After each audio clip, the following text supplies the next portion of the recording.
आयुक्तालय की YouTube channel ज्ञान सुधा पर आप सभी का स्वागत और अभिनंदन।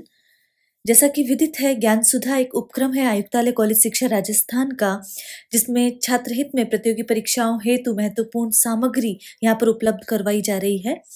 हम बात कर रहे हैं हिंदी भाषा, साहित्य और काव्य शास्त्र पर, और हमारा केंद्र बिंदु है आगामी जो राजस्थान लोक सेवा आयोग की परीक्षा है सहायक आचार्य हिंदी की, उस पर हम बात कर रहे हैं। और उसमें जो पाठ्यक्रम में समावेशित घनानंद कवित्त है, जिसके संपादक विश्वनाथ प्रसाद मिश्र है, उनके पदों की हम चर्चा कर रहे हैं। और साथ ही घनानंद से संबंधित जो महत्वपूर्ण प्रश्न प्रतियोगी परीक्षाओं में पूछे गए हैं, चाहे राष्ट्रीय पात्रता परीक्षा हो या कि पूर्व की परीक्षा हो, उन पर भी हम सतत अध्ययन कर रहे हैं। जैसा कि हम जानते हैं कि घनानंद जो है वो रीति मुक्त काव्यधारा के प्रतिनिधि कवि हैं, और जब हम घनानंद को देखते हैं तो वे रीति के बंधन को स्वीकार न करने वाले रीति मुक्त काव्यधारा के प्रतिनिधि कवियों में शुमार है। इन्होंने रीति की बंधी बंधाई पद्धति पर काव्यांग निरूपक लक्षण ग्रंथ लिखने में कोई रुचि नहीं दिखाई, अपितु हृदय की स्वतंत्र वृत्तियों को काव्य का विषय बनाया। स्वच्छंद प्रेम की इन काव्य वस्तु बनाने वाले अन्य कवियों में बोधा, आलम और ठाकुर भी शुमार हैं। यदि हम देखें तो रीतिमुक्त कवियों को भी रीतिमुक्त स्वच्छंदतावादी कवि, रीतिमुक्त प्रबंधकार, रीतिमुक्त सुक्तिकार और रीतिमुक्त पद्यकार, इन धाराओं में बांट सकते हैं। जिसमें यदि हम रीतिमुक्त स्वच्छंदतावादी कवियों में देखें तो उन्होंने श्रृंगारी काव्य की रचना की, और इस वर्ग के प्रतिनिधि कवि है घनानंद। तो रीतिमुक्त स्वच्छंदतावादी कवियों की श्रेणी में है घनानंद। यदि हम रीतिमुक्त प्रबंधकार की श्रेणी में देखें तो उसमें लाल कवि, जिन्होंने छत्र प्रकाश लिखा है, सूदन, जिन्होंने सुजान चरित लिखा है, और सबल सिंह चौहान, जिन्होंने महाभारत लिखा है, वे शुमार हैं। रीतिमुक्त सुक्तिकार की बात करें तो इन्होंने नीति संबंधी सुक्तियों की रचना की है, और इसमें वृंद, गिरधर राय, घाघ और बेताल जैसे कवि आते हैं। तो ये यदि हम रीतिमुक्त काव्यधारा के कवि जिन्होंने ब्रह्म ज्ञान और वैराग्य की बातों को पद्य में कहा है, तो उसमें हमने रीतिमुक्त पद्यकार की श्रेणी में रखा है। तो इस प्रकार रीतिमुक्त जो श्रृंगारी काव्य लिखने वाले या अन्य काव्य लिखने वाले कवि हुए, उनकी बात हम कर रहे हैं। यदि हम रीतिमुक्त कवियों की बात करें तो इसमें स्वच्छंद और अकृत्रिम प्रेम का चित्रण है, विरह वर्णन की प्रधानता है, जिसमें शुक्ल जी का कथन यदि देखें तो घनानंद की जब वो बात करते हैं तो कहते हैं कि घनानंद ने न तो बिहारी की तरह ताप को बाहरी पैमाने से मापा है, न बाहरी उछल कूद दिखाई है। जो कुछ हलचल है वह भीतर की है, बाहर से वह वियोग प्रशांत और गंभीर है। ये घनानंद के संबंध में आचार्य रामचंद्र शुक्ल का कथन है, तो इसे ध्यान रखना चाहिए। स्वानुभूति का चित्रण भी रीतिमुक्त श्रृंगारी काव्य में दिखाई देता है, और उन्होंने आत्माभिव्यक्ति को प्रमुखता देते हुए वैयक्तिक जीवन की अनुभूतियों को काव्य में अभिव्यक्त किया है। इसीलिए बार बार जो दिनकर का कथन याद आता है कि वे किराए के आंसुओं से नहीं अपितु अपने आंसुओं से रो रहे हैं। ये बात घनानंद के संबंध में कही गई है। इसी तरह सौंदर्य चित्रण में भी वे अनूठे जान पड़ते हैं, और इन्होंने नायिका की चेष्टाओं, हाव भावों और सौंदर्य का वास्तविक अनुभूतिपरक और प्रभावपूर्ण चित्रण किया है। प्रकृति चित्रण में भी ये कवि अनूठे हैं। यदि हम घनानंद की ही बात करें तो वो जो कथन है, एरे वीर पौन तेरो सबे और गौन वीरी तो सो और कौन मने ढर को ही बानी दे। तो चाहे कोयल की कूक हो, चातक की पुकार हो, विरहिणी के हृदय को किस प्रकार ये चीजें छलनी कर देती हैं, उसकी बात सारे रीतिमुक्त कवि करते हैं। जिसमें कारी कूर को कि लाकाहे को बेर काढ़ती रे, कू की अब ही करे जो किन कोरी ले, ऐसी बातों का उल्लेख है। इसी तरह लाक्षणिक भाषा का प्रयोग रीतिमुक्त कवि करते दिखाई देते हैं, और जब हम घनानंद की भाषा की प्रशंसा की बात करते हैं तो वहां ये उद्धरण है कि इनकी सी विशुद्ध, सरस और शक्तिशालिनी ब्रजभाषा लिखने में कोई और कवि समर्थ नहीं हुआ। भाषा के लक्षक और व्यंजक बल की सीमा कहाँ तक है, इसकी पूरी परख इनको थी। भाषा पर जैसा अचूक अधिकार इनका था, वैसा और किसी का नहीं। तो ये घनानंद के जो रचाव के बारे में आचार्य रामचंद्र शुक्ल का कथन है कि किस प्रकार उन्होंने प्रभावशाली ब्रजभाषा में काव्य रचना की है। तो जो हम रीतिमुक्त काव्य देखते हैं वो अधिकतर मुक्तक शैली में लिखा गया है, और इन दृष्टियों से देखें तो हम कह सकते हैं कि रीतिमुक्त काव्य हिंदी साहित्य की अमूल्य निधि है। हम जो रीति मुक्त काव्यधारा के प्रतिनिधि कवि हैं घनानंद, उनके कवित्व का अध्ययन हम कर रहे हैं। हम 12 कवित्व का अध्ययन कर चुके थे, उनके पदों को हम देख चुके थे। आगे हम सतत ये अध्ययन जारी रख रहे हैं, जिसमें जो घनानंद कवित्व में सुजान प्रेम शीर्षक से यहाँ पर ऐसी नायिका का चित्रण किया गया है जो संयोग और वियोग की परिस्थितियों का तुलनात्मक अध्ययन एक तरह से कर रही हैं। तो यहाँ पर देखिए, तब तो छवि पीवत जीवत है, अब सोचन लोचन जात जरे।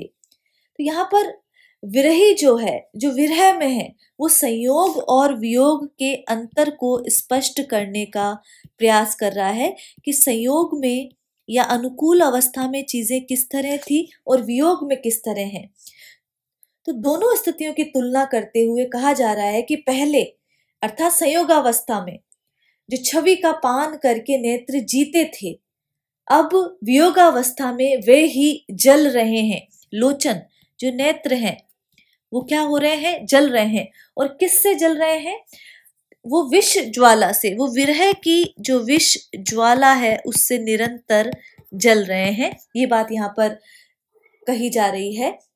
विरही स्वयं अपनी विषम परिस्थिति को देख रहा है, उसका मूल्यांकन कर रहा है, और वो तुलना करके ये कह रहा है कि तब तो मेरे नेत्र प्रिय की छवि जो सौंदर्य है, और सौंदर्य कैसा, सुधा के समान बताया है, अमृत तुल्य, कि पहले तो जो मेरे नेत्र हैं वो प्रिय की सौंदर्य सुधा का पान करके क्या कर रहे थे, जी रहे थे। लेकिन भली भांति पल रहे थे। केवल उनका नेत्रों की भांति जीना भर नहीं था, बल्कि वे विकसित हो रहे थे, फल फूल रहे थे। लेकिन अब वे ही प्राण उस पोषण के अभाव में अत्यंत दुख और जो दोष से भर गए हैं। तो यहाँ पर यही कहा गया है कि अब सोचन, अब चिंता के मारे वो नेत्र जो है विष की ज्वाला में निरंतर जल रहे हैं।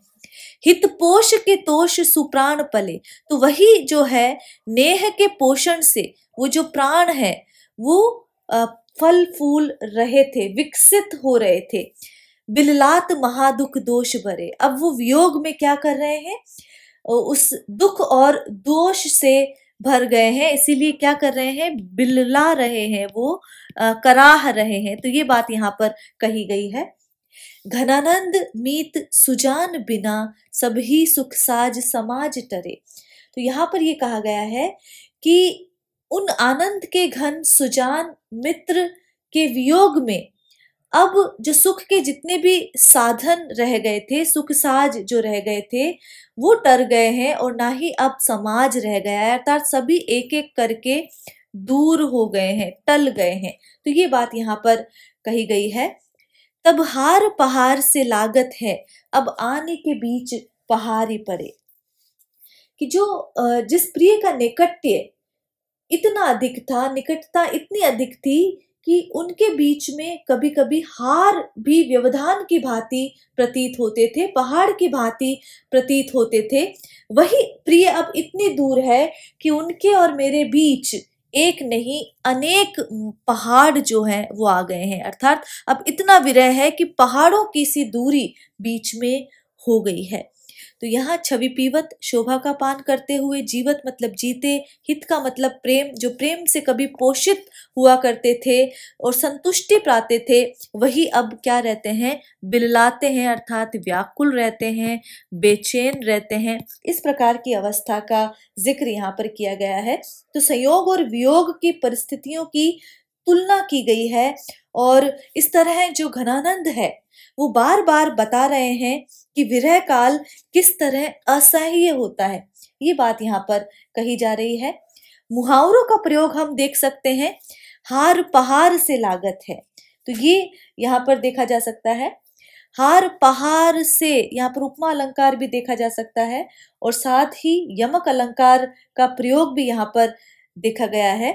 जब हम सवैया को देखते हैं तो वहां पद मैत्री जिसमें अंतानुप्रास अलंकार यहाँ पर देखा जाता है और गति यति के कारण ये जो सवैया है वो गेय बन गया है। तो हार पहाड़ में यमक अलंकार है और यमक में भी यदि हम देखेंगे तो सभंग पद यमक अलंकार यहाँ पर देखा जा सकता है, क्योंकि इस पहाड़ को जब तोड़ेंगे तब यमक अलंकार आएगा। तो इसी प्रकार विषम अलंकार भी, पीवत जीवत जो दो शब्द आए हैं, तो विषम अलंकार का भी प्रयोग यहाँ पर देखा जा सकता है। तो यहाँ पर जब पीवत की बात की जा रही है तो जो छवि सुधा है, छवि अमृत के रूप में जो सुधा है उसके पीने की बात की जा रही है, तो इस प्रकार से भी इसको देखा जा सकता है।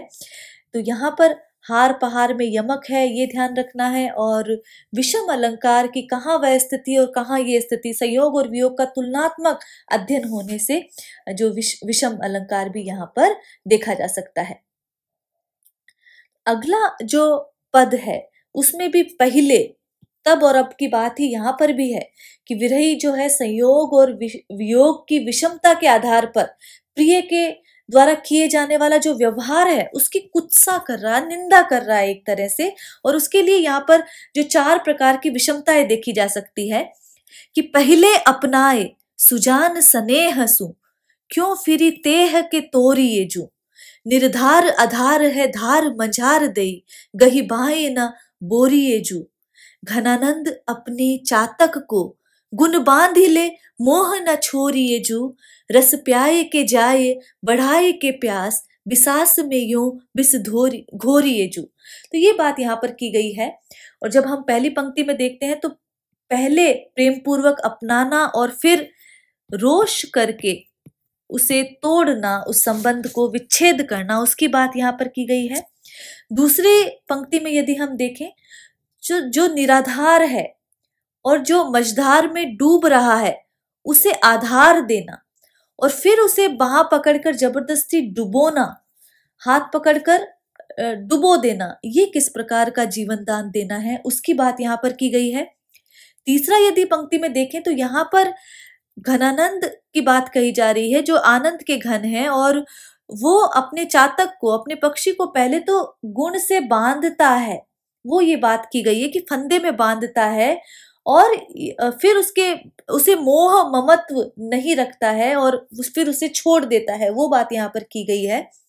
और जो चौथी पंक्ति है, चौथा उदाहरण है, उसमें ये कहा गया है कि रस पिला के जिसे जियाया गया हो, जो मृत्यु को प्राप्त हो गया है उसे जिलाकर उसकी प्यास बढ़ाकर फिर उसे विष दे देना ठीक नहीं है।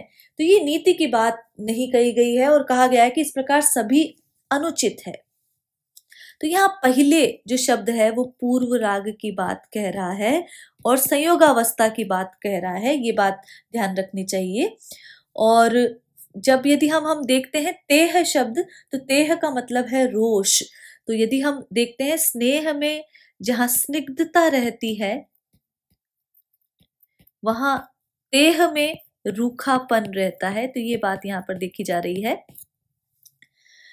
तो पहले अपनाए सुजान स्नेह, सुजान का मतलब यहाँ है जो जानकार है उसके बारे में, उसे सुजान कहा है, जो ज्ञानी है उसे सुजान कहा है। तो पहले अपनाए सुजान स्नेह सो, कि हे सुजान प्रिय, मुझे पहले तो तुमने प्रेम पूर्वक अपनाया। तो पहले संयोगावस्था में क्या किया? प्रेम पूर्वक अपनाया। क्यों फिर तेह के तोरिए जू, फिर प्रश्न किया गया है, तो फिर आखिर क्या कारण है कि रोष करके, क्रोध करके उस प्रेम सूत्र को तोड़ डाल रहे हो? जिसे प्रेम पूर्वक अपनाया जाता है उसे यदि रोष करके पृथक कर दिया जाए और उसका अपराध कुछ भी नहीं हो तो ये क्या है? लोक रीति के विपरीत है। ये बात यहाँ पर कही जा रही है घनानंद के माध्यम से। फिर ये है निर्धार आधार है धार मंझार दई, कि धारा के बीच जो निराधार डूब रहा है उसे आधार देकर उसको किसी प्रकार सहारे से निकाल लिया जाए, और फिर गही बाह न बोरिए जू, और फिर उसे बाह पकड़कर बलपूर्वक डुबोना कारुणिकता के विपरीत है। पहले में बात की जा रही है लोक रीति के विपरीत है, और ये करुणा के विपरीत है कि पहले जो धारा के बीच निराधार जो डूब रहा है उसे आधार देकर उसे बचा लेना, निकाल लेना, और फिर उसे ही बाह पकड़कर, गही मतलब पकड़ना, बाह पकड़कर उसे बोरिए, उसे डुबो देना, ये लोक रीति के विपरीत है, करुण भावना के विपरीत बात है। घनानंद अपने चातक को गुण बांधिले मोहन छोरिए जू, और फिर यहाँ पर कहा गया है जिस चातक को, जिस पक्षी को गुण से बांधा गया है, जिसे मनोरंजन के लिए फंदे में फंसाया गया हो, उसका मोह नहीं छोड़ना चाहिए। तो यहाँ पर ये जन प्रकृति के विपरीत है। ये कहा गया है कि जिसे अपने मोह के लिए फंसाया गया है, जिसे मनोरंजन के लिए फंदे में फंसाया गया है, लेह मोह न छोड़िए जो, उसका मोह जो है वो छोड़ना नहीं चाहिए। रस प्याये के जाए, रस पिलाकर मरते को जिलाना, उस मरते के हृदय में जिलाने वाले के प्रति विश्वास हो जाता है, जिससे उसकी क्या हो जाता है, बढ़ाए के प्यास, तो उसकी जीने की आशा जो है वो बलवती हो जाती है। फिर उसके इस विश्वास में, विश्वास का मतलब है उसके विश्वास में विष क्यों घोला जाता है, यहाँ घोरिए पढ़ा जाना चाहिए, कि फिर उसके इस विश्वास को नष्ट कर देना प्राणी के या मानवीय स्वभाव के विरुद्ध है। तो यहाँ पर ये कहा जा रहा है कि जो सारे आचरण हैं ये जगत की रीति के व्यवहार के विरुद्ध है, जगत की रीति के विरुद्ध है, और मन के व्यापार और साथ ही जो मानवीय व्यापार है उसके विरोध में है। तो यहाँ पर जो स्नेही व्यक्ति है उसका जो आचरण है वो किस प्रकार रुष्ट कर देने वाला है, और किस प्रकार का स्वभाव है, कुटिल स्वभाव है, उसकी बात यहाँ पर की जा रही है। यदि हम विषाद शब्द देखें, इसमें विष और आस दोनों हैं, कि आस बढ़ाकर फिर उसमें विष घोलने वाला है, केवल और केवल विस्मय हो जाता है, वो विश्वास नहीं रहता, ये बात यहाँ पर कही गई है। और जब हम स्नेह और नेह ऐसे शब्दों की बात कर रहे हैं, स्नेह और तेह ऐसे शब्दों की बात कर रहे हैं, तो यहाँ विरोधाभास अलंकार समूचे सवैये में देखा जा सकता है। और इसी तरह ज्याय, फिर यहाँ पर यदि हम देखें तो ज्याय की बात की गई है, और फिर विष घोरिए, जिलाने के बाद कौन विष घोलता है, तो इस प्रकार विरोधाभास अलंकार समूचे पद में देखा जा सकता है। अंत्यानुप्रास अलंकार हम देख सकते हैं। तो इस प्रकार के अलंकारों की सर्जना हुई है, और साथ ही जो प्रिय का जो व्यवहार है उसकी यहाँ पर बात की गई है। अगला जो सवैया है वो वहां पर प्रिय के रूप की विशेषता को व्यक्त यहाँ पर कर रहा है, कि रावरे रूप की रीति अनूप, नयो नयो लागत जो जो निहारिये। तो उस रूप की बात की गई है, उसके रूप की विशेषता की बात की गई है, और साथ ही प्रेमी के नेत्रों की प्रकृति की बात की गई है, और साथ ही प्रेमी की वृत्ति की भी बात यहाँ पर की गई है।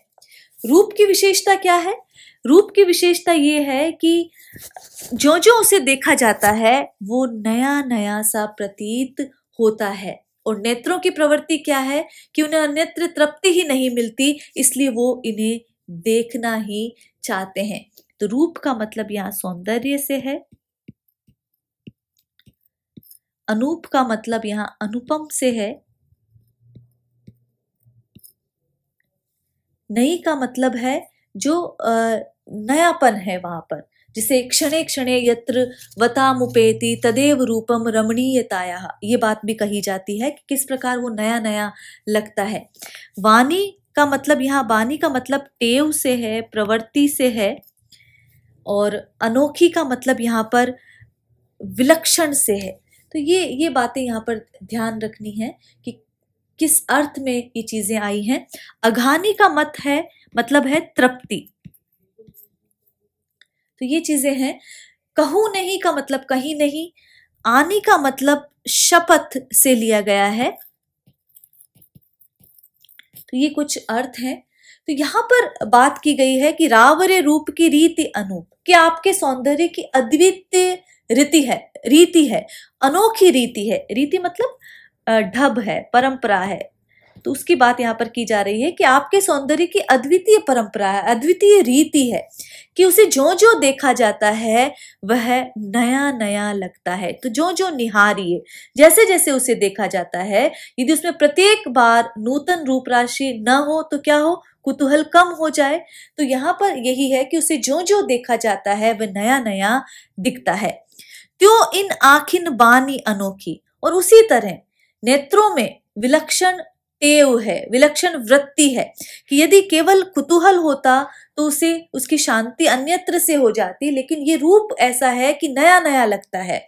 इन्हें अन्यत्र कहीं तृप्ति ही नहीं मिलती। अघानी कहूं नहीं आनी तिहारी, ये यदि नेत्रों की वृत्ति ऐसी है कि यदि ये अन्यत्र कहीं किसी को देखते हैं तो उसे तृप्ति ही नहीं मिलती। और ये बात आनी तिहारी है, और ये बात मैं आपकी शपथ खाकर कह सकती हूँ कि यहाँ जितनी अधिक तृप्ति आपके रूप को देखकर मिलती है उसे अन्यत्र कहीं नहीं मिलती है। एक ही जीवो हुतो सुतो वारियो। तो यहाँ पर ये कहा जा रहा है कि अपनत्व को बनाए रखने वाला जो एक जी था, एक जो मन था, उसे भी उस रूप पर वार दिया, उस रूप पर वारी कर दिया, वारना न्योछावर कर दिया।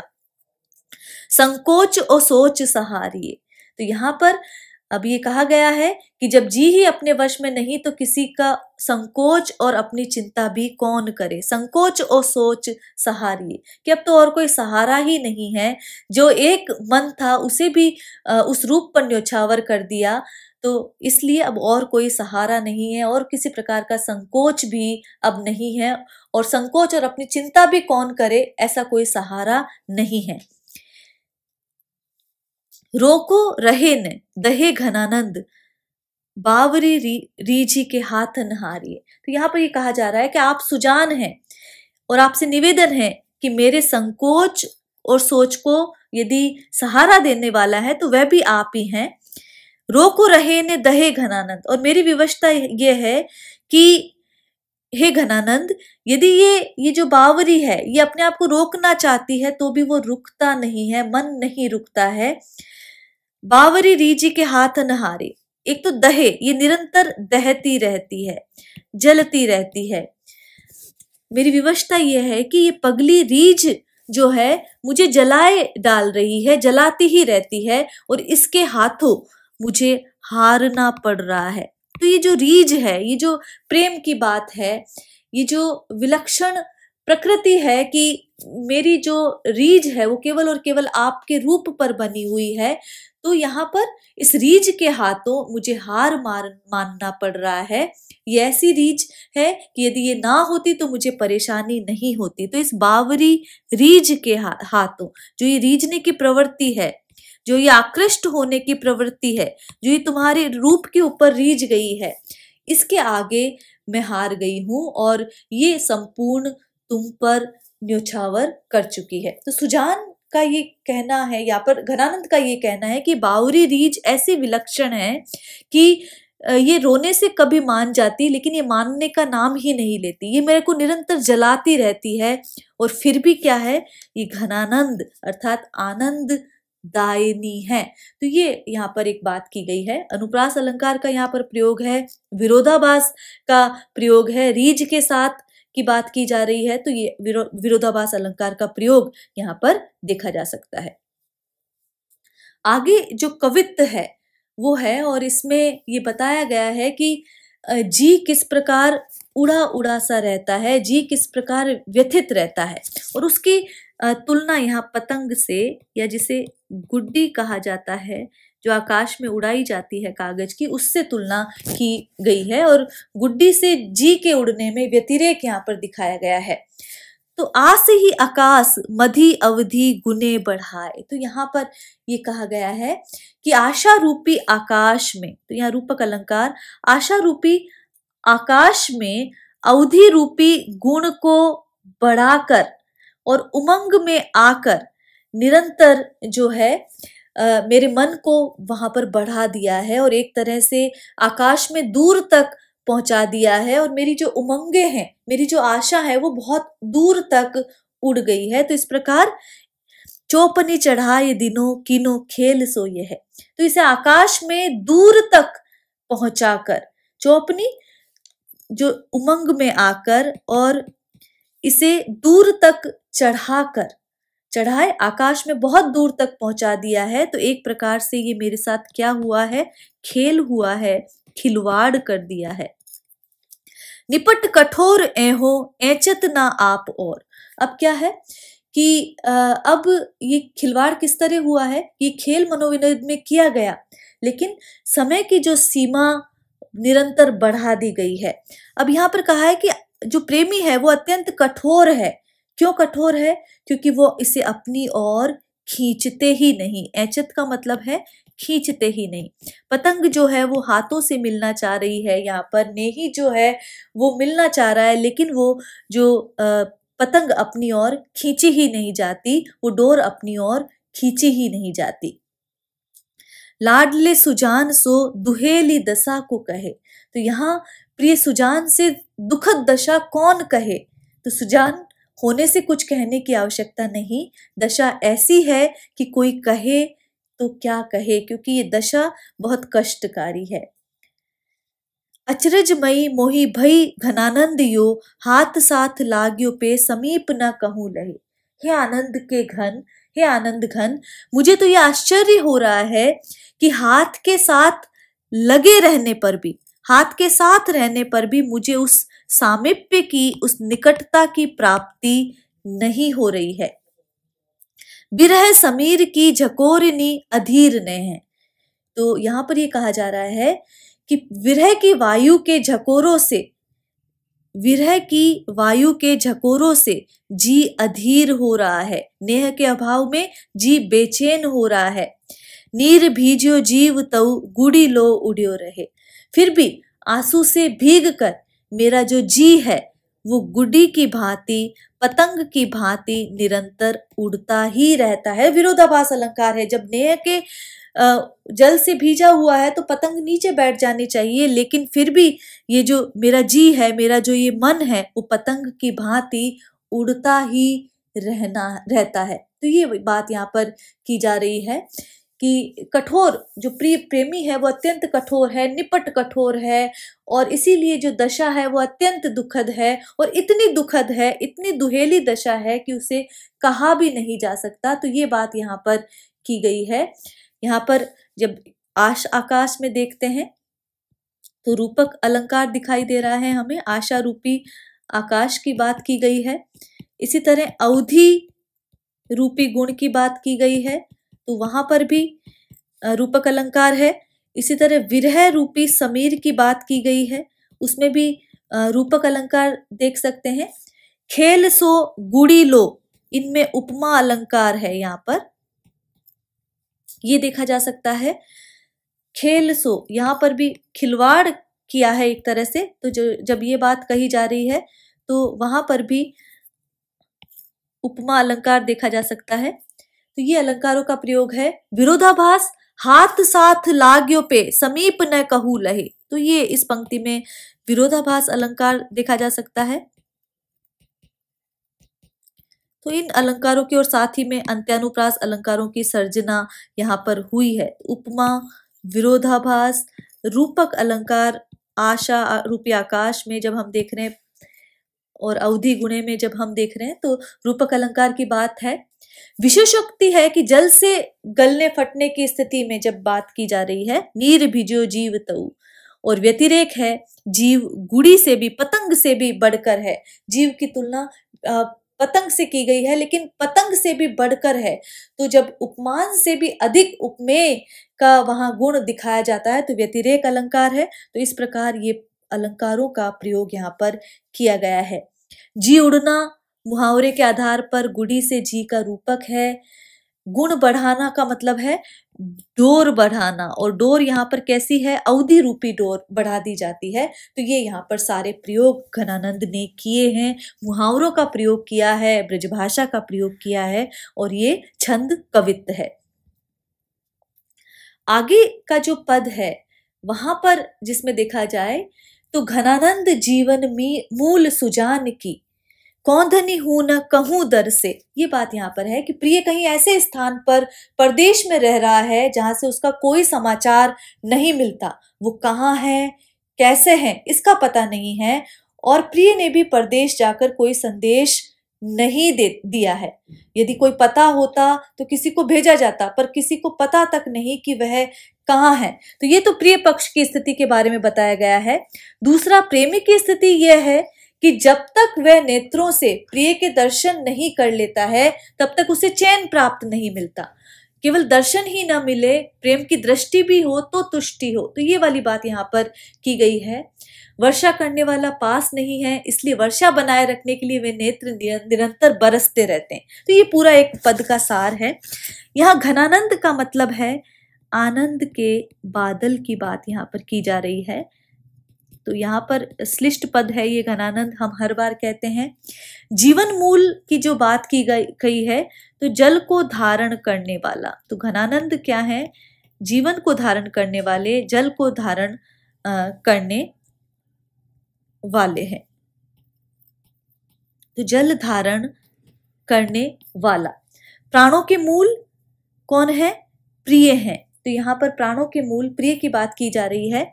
कौंधनी में यहाँ बिजली की चमक है, उसका अर्थ लिया गया है। तो ये बात यहाँ पर की जा रही है। सु न जानिए धोकित छाए रहे, न जानिए, न जाने कहाँ घिरे हैं, न जानिए तो न जाने कहाँ पर घिरे हैं। बादल हैं तो न जाने कहाँ पर वो घिरे हुए हैं। कित छाए रहे, जाने कहाँ घिरे हैं, न जाने किसके यहाँ जा बसे हैं। ये बात भी कही जा सकती है। द्रग नेत्र रूपी जो चातक के प्राण हैं उनकी बात यहाँ पर की जा रही है। तपे प्यास से व्याकुल, तो ये बात यहाँ पर है।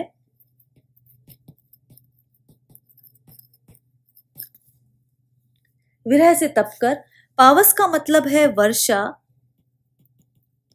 और यदि थ्यावस का मतलब देखें तो यहाँ एक तो धैर्य इसका अर्थ लिया जा सकता है, स्थिरता इसका अर्थ लिया जा सकता है, और जो शांति है वो इसका अर्थ लिया जा सकता है।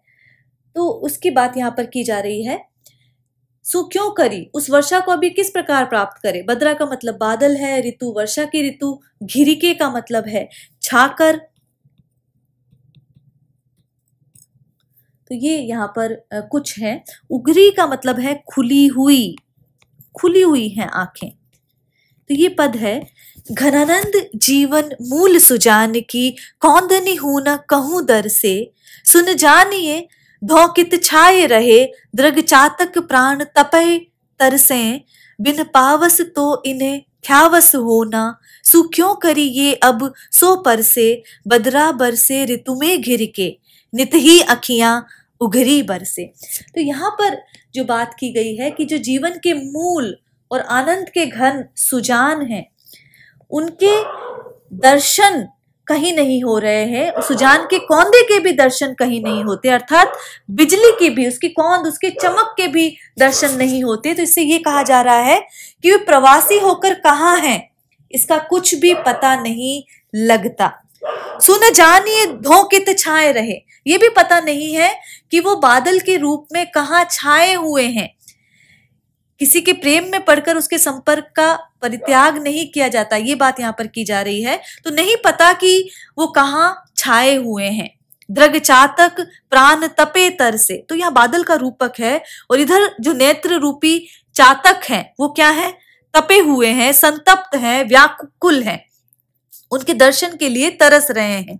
तो जो संयोग सुख की लब्धि के लिए या रस प्राप्ति के लिए वे तरस रहे हैं। ये नेत्र रूपी चातक जो हैं बिन पावस तो इन्हें थ्यावस होना। इन नेत्र रूपी चातकों को बिना वर्षा के इन्हें शांति नहीं मिलने वाली है। तो इन नेत्र रूपी जो यहाँ पर चातक है, उन्हें बिना वर्षा के इन्हें थ्यावस अर्थात शांति नहीं प्राप्त होने वाली है। ये धैर्य को धारण नहीं करने वाले हैं और उधर वो जो वर्षा की घटा छाने वाले आनंद के घन कहाँ है उसका पता नहीं है। तो उस वर्षा को कैसे प्राप्त करें, ये एक जटिल समस्या है कि सु क्यों करी ये अब सो पर से। तो ये एक जटिल समस्या है कि अब ये बादल की वह सुखदायिनी घटा न जाने कब आए, और उसका भ्रम बनाए रखने के लिए ही अब क्या कर दिया गया है, बदरा बरसे ऋतु में घिर के। तो वो जो बादल है वो तो ऋतु में, जो वर्षा ऋतु का समय है, सावन भादो का जो समय है तभी बरसेंगे, लेकिन इन नेत्रों ने अब निरंतर ही बरसना शुरू कर दिया है। बादल छाकर बरसते हैं तो आंखें कैसे उगरी ही खुली ही बरस रही हैं। तो ये निरंतर जो वियोग में अश्रु वर्षा से ये आंसू जो है निरंतर ही बरस रहे हैं, ये बात यहाँ पर की गई है। तो जो यदि यहाँ पर देखा जाए उधरी बरसे उगरी बरसे, उगरी में कैसे बरसा जाएगा, तो विरोधाभास अलंकार देखा जा सकता है। द्रग चातक, यहाँ पर जो रूपक अलंकार का प्रयोग है, द्रग रूपी चातक, नेत्र रूपी जो चातक की बात की गई है उसकी उस अलंकार का है। घनानंद शब्द में ये जो श्लेष है ये हम हर बार कह रहे हैं। घनानंद और सुजान जो शब्द आते हैं वो श्लेष पद है, यहाँ पर श्लिष्ट पद है उसका, और श्लेष अलंकार का प्रयोग है, ये देखा जा सकता है। अगला जो कवित्त है उसमें पूर्व राग का वर्णन है। एक तो आप ये ध्यान रखें, जो नेह की पहली अवस्था है पूर्व राग उसका वर्णन है, और प्रिय के दर्शन से जो राग की उत्पत्ति है, प्रत्यक्ष दर्शन से जो प्रेम हुआ है, और फिर दर्शन के अनंतर विरह की अग्नि की क्या स्थिति है उसका वर्णन यहाँ पर किया गया है। और यहाँ पर कहते हैं कि जेतो घट सोधो पैना पाऊं कहाँ आई सोधो, कोधो जीव जारे अटपटी गति दाह की। तो यहाँ पर ये कहा गया है कि जब से घनानंद सुजान प्रिय को देखा तब से चाह की अनोखी आग लग गई है। तो यहाँ पर ये कहा गया है जेतो, जितना देखा है उतना इस शरीर में मैं खोजती रहती हूँ। और क्या खोजती हूँ कि न जाने कौन सी जो आग है, कौन दो जीव जा रे अटपटी गति दाह की, जाने इस जीव को जो है कैसी विरह की आग जो है वो लग गई है। तो यहाँ पर ये कहा गया है कि जो तो घट सोधो प न पाऊं कहाँ आई सोधो, कि जितना मैंने शरीर में उसे ढूंढा उतना ही मैं उससे प्राप्त नहीं कर पाई। किसको? कोधो जीव जा रे अटपति गति दाह की, जो मेरे शरीर में एक जो दाह लग गया है, मेरे जी को कौन जला रहा है, उस बेढंगी स्थिति को मैं जान नहीं पा रही हूं। तो ये यहाँ पर कहा गया है। जेतो, इस शब्द से पता चलता है कि शरीर की खोज निरंतर होती रहती है, और उसमें मैं यदि शोध करके उसे प्राप्त करना चाह रही हूँ तो वो मुझे मिल नहीं रहा है कि अग्नि आखिर कहाँ लगी है। तो वो बात यहाँ पर कही जा रही है कि जब से घनानंद सुजान प्रिय को देखा तब से चाह की अनोखी आग है। कैसी आग है? यहाँ पर चाह की, हेत की, प्रिय की, नेह की आग है, और जितना भी शरीर में उसकी खोज करती हूँ वह मिलती ही नहीं, पता ही नहीं चलती कि कौन हो, कहाँ है, और वो कहाँ छिपी है, ये पता ही नहीं चलता। तो जब उसका पता ही नहीं चल रहा तो फिर इसे कौन जला रहा है ये भी पता नहीं चल रहा। तो जलाना भी साधारण नहीं है, जलन की स्थिति भी बेढंगी है, ये बात यहाँ पर कही जा रही है। धूम को न धरे गात सीरो परे जो जो जरे। अब यहाँ क्या विलक्षण है कि इसका धुआं होता नहीं, ये अग्नि अजीब है कि इसका धुआं, धूम को न धरे, इसका धुआं नहीं होता है, और यदि धुआं होता तो जहां से धुआं आता होता वहां के आग होने का पता लगता, क्योंकि हमने कहा है यत्र तत्र धूमे तत्र तत्र वहिनी, कि जहां जहां धुआं है वहां आग होगी, तो अनुमान कर लिया जाता। लेकिन ये ऐसी आग है जिसमें धुआं ही नहीं होता, लेकिन वह जहां होती है वहां गर्मी होती है। लेकिन इस आग से क्या होता है, शरीर जो जो जलता है वैसे वैसे क्या होता जा रहा है, ठंडा होता जा रहा है। यदि कहीं कुछ उष्णता होती भी तो उसे शीतल करने के लिए क्या होता है कि नेत्रों से नीर प्रवाहित होने लगता है, इसलिए ये शरीर ठंडा होता जा रहा है। तो ये अग्नि विलक्षण है कि जैसे जैसे जलती है आंखों से अश्रु वर्षा होती है और गात जो है वो सीरो शीतल पड़ता जाता है। धरे नैन नीर बीर हरमति आह की। हे सखी, आह न करने का परिणाम है कि ये जो आंखों से जो निरंतर जो वर्षा होती रहती है, नेत्रों से नीर प्रवाहित होते रहते हैं, वो हे सखी आह न कहने के कारण श्वास की वायु से भी आग के प्रज्वलित होने की कुछ संभावना थी, लेकिन वो भी नहीं है। तो यहाँ पर धरे नैन बीर, जो नैनों से जो आंसू बह रहे हैं वो बीर, वो उसने उस पवन को भी हर लिया है जो कि इस अग्नि को कहीं प्रज्वलित कर सकती थी और उस अग्नि का कहीं पता लग सकता था, जहां वह सुलगती दिखती उसके अस्तित्व का पता लगा लिया जाता, लेकिन इन अश्रुओं ने उस पवन को भी हर लिया है, श्वास की वायु को भी हर लिया है। जतन बुझे है सब जा की झर आगे, अब कबहू न दबे भरी बभक उभाह की। अब ये कहा जा रहा है कि सारे जो यत्न हैं वो उसके अस्तित्व को प्राप्त करने के जितने भी यत्न हो सकते थे वे प्राप्त नहीं हो पा रहे हैं और उसके अस्तित्व का पता नहीं चल पा रहा। सब जा की झर आगे, अब जितने भी प्रकार के उपचार किए गए हैं वो उस तीव्र ज्वाला के आगे बुझ गए हैं, समाप्त हो जाते हैं। कबहू न दबे भरी भबक उमाह की, और उमंग की जो भबक है वो अब दबाए नहीं दब रही। जब ते निहारे घनानंद सुजान प्यारे, तब ते अनोखी आगी लागी रही चाह की। तो यहाँ ये कहा गया है कि अब तो वे इतनी प्रचंड हो गई है, इतनी उमग गई है, इतने उत्साह से भरी उसकी जो भबक है वो अब कभी दबती ही नहीं, और ये प्रचंड से प्रचंडतर और प्रचंडतम होती जा रही है, ये बात यहाँ पर कही जा रही है। तो ये कहा गया है कि यत्नों के समाप्त होने के पूर्व तो कभी कभी इसके दबने की स्थिति ज्ञात थी, कम से कम अनुभूति थी होती कि वह कभी बुझेगी, लेकिन अब उसकी प्रचंडता, उसका उबगाव, अब वो शांत नहीं हो सकता, ये बात यहाँ पर कही गई है। और अनोखी आगी की यदि हम बात करें, जब ये शब्द आए हैं तो यहाँ पर व्यतिरेक अलंकार का प्रयोग देखा जा सकता है।